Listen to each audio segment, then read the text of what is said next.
Imagine tiny emerald jewels scattered across an immense blue canvas. These are the Marshall Islands. They seem small, almost lost in the great Pacific Ocean, yet hold stories as deep and vast as the waters surrounding them. For centuries, they were a world unto themselves, adapting to a life dictated by the sea and the sky. The Republic of the Marshall Islands is a nation of over 1,200 islands and islets. These landmasses are spread out over a huge area of ocean, roughly 750,000 square miles. This unique geography has profoundly shaped the Marshallese way of life, fostering incredible navigational skills. An atoll begins its life as a volcanic island. Coral reefs grow around its shores. Over immense stretches of time, the volcanic island slowly sinks beneath the waves. The coral continues to grow upwards, creating a ring of coral, sand and palm trees, encircling a shallow lagoon. This creates a unique and fragile ecosystem. Life here depends on the careful balance of land and sea, a balance the Marshallese people have understood for generations. The cultural significance of the Marshall Islands is immense, far outweighing their small land area. The Marshallese people possess a rich oral tradition, passing down history, legends and knowledge through songs, chants and stories. Their society was traditionally organized around chiefs and complex matrilineal kinship systems.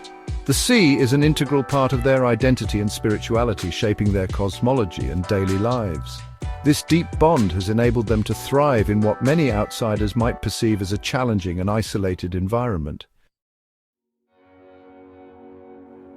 The story of the Marshall Islands begins with bold voyages around 2,000 years ago by intrepid explorers from Southeast Asia.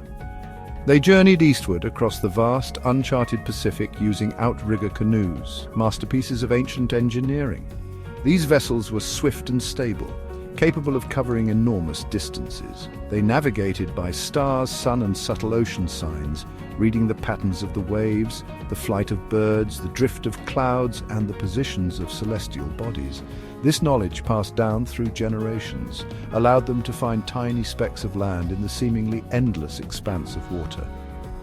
Once settled, these early Marshallese developed a society perfectly attuned to their atoll environment.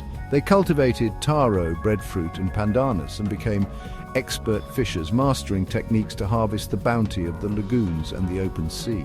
Their social structure was hierarchical, with paramount chiefs known as Iroaj overseeing land and resources.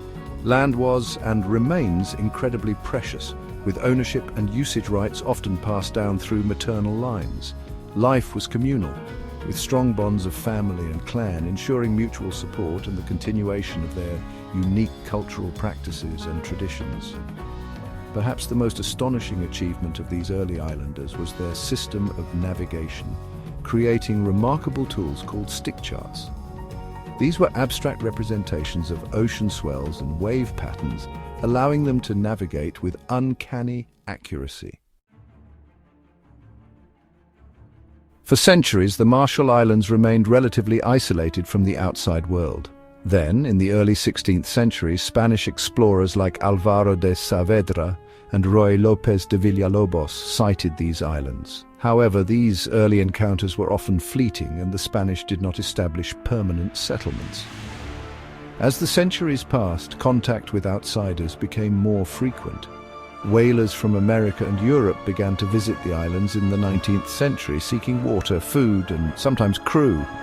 Traders also arrived, interested in copra and bêche de mer. These interactions brought new goods and technologies, but also new diseases to which the islanders had no immunity.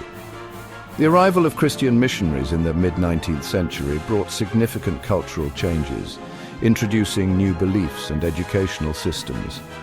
The late 19th century saw the rise of European colonial ambitions in the Pacific, with Germany formally annexing the Marshall Islands in 1885.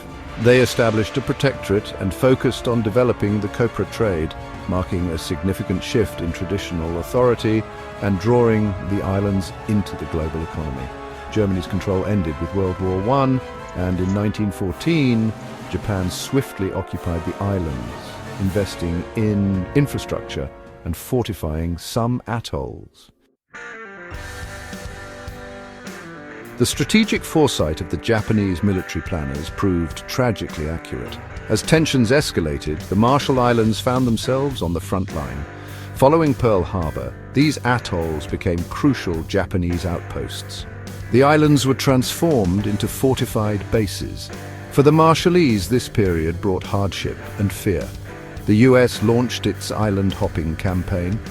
In early 1944, the Marshall Islands became a major battleground.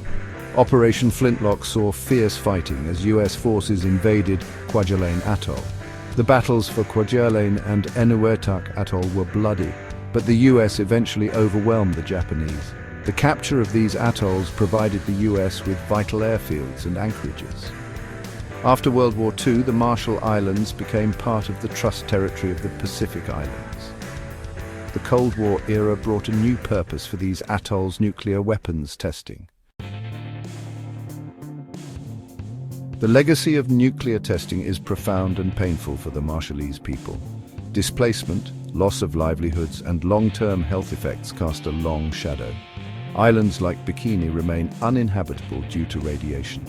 The fight for recognition and compensation has been long and arduous. Despite challenges, the Marshallese journey towards self-determination continues.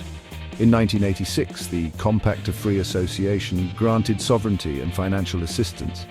Today, climate change and sea level rise pose existential threats. The story of the Marshall Islands is one of resilience and a quest